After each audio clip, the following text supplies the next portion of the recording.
asagu noo suurtageliya si walaaltinimo inaan halkaan aan isugu nimaado waxaana ilaahay ka baryayaa ujeedada aan u nimid inay fushaa bismillaahir rahmaanir rahiim aaski nabadaya ummadii Jabuutay walaalihi ka timiday salaantii u adag iyo assalaam calaykum salaantii u adag iyo assalaam calaykum salaantii idlaatay dacwadii aan ooge egad iyo Ismaaciil golaha ammaanka ya adduun weynahiyo duubabkan aqoontay xigmad lagu adkeeyo aqoonyahan wax garadaya ururadii haweenkow inta noo ordayso ammaankaanya jecelay arji lagu dacwooday waxaan idin ogeysiin in dalkaanya eber yahay abaartuna ku badan tahay oon aag barwaaqaa Soomaali lagu arag eedaan tirsaynaya ujeedadu waxay tahay calamada aruuree adduun weynuhu suran kolkan sara u eegnana kaanyay ka eber yahay maatada ilwaa daran idimada ka wada go'ay oogada jirkoodana naafadu ku idishay in waayeel il daran yahay oon jeenan loo arag dumarkuna asaydii agoom inay ku koriyaan ilmihii iyo maatadu gaaja inay u ooyaan is-ugaarsi baa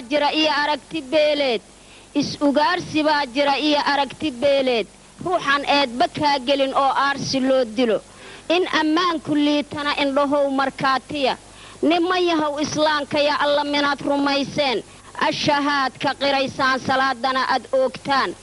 dalku waa il daran yahay eber weeye howshiye albaabkii ad xirateen iftiinkiisi noo fura sahan aaran sheegayo abaar lama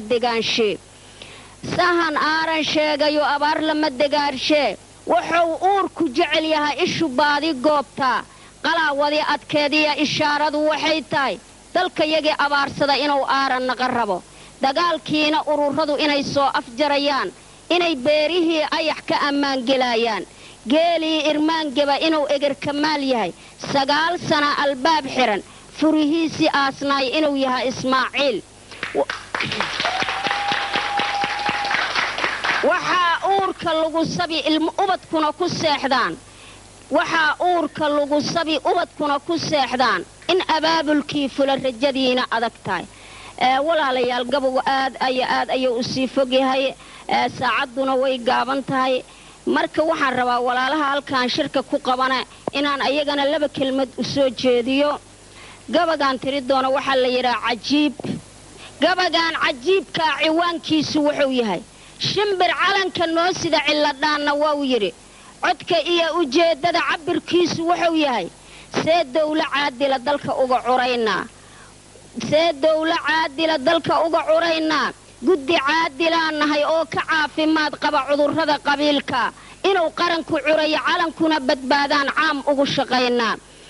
siyaasadii cuslaatay cabirkaygu wuxuu yahay haddii gabar caddaan badan raggii wada calmoodaan sidii neef casuumaa cadcad looma jarayee ninkii calaf u yeeshay carruuraha u qaadaa haddiise lagu cilaaqtamo colaadina fogaataa idoo aan curanay cirro ugub ku gaartaa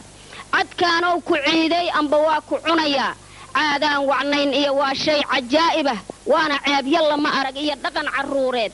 waa sheeko caadiya iyo cadowsi beeleed doorashadu cod weeye ma idiin camiraynaa ninkii calaf u yeeshana ma calee ma saarnaa cawa iyo ayaanaa lagu caana maalaa cilmi iyo aqoonaa codsi lagu lifaaqaa cadli iyo sinaanow dadku kugu calmoodaa cabsidii ilaahaa cibaadadu ku kulantaa rabboo kuu caroodaa cadaab lagu mudaystaa 9 sana colaad iyo ciil baan ku noolayn siyaasiinta caanow caawiisu tanasula caadifada dhexdiinnana cafiye isaamaxa qarankuu ha curayee calankuna ha taagmee yaan gaala ciil qaba carradaanya soo gelin ciidamada